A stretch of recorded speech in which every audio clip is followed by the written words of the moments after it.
Why is it so important to know what the gospel is? These two men behind me with their signs sitting on the bench are called Jehovah's Witnesses.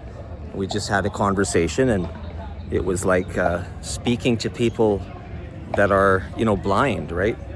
So the reason we do apologetics is that so people can't be led into darkness through these cults.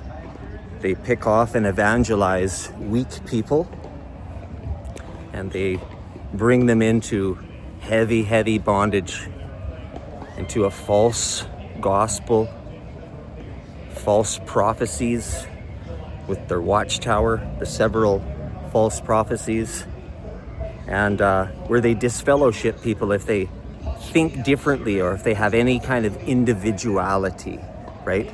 God said that we are all unique, right? There's many members, but one body, right?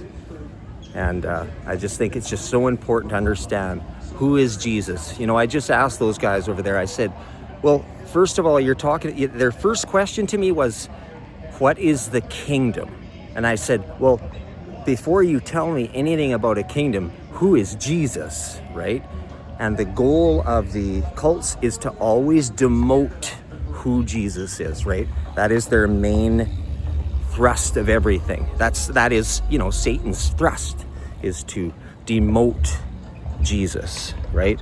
Is to bring him down a few pegs, right?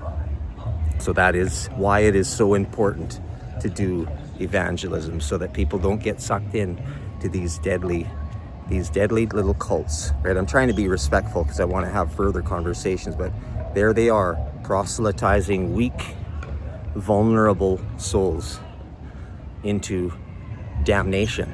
So beware of false prophets, beware of false Christs. God bless.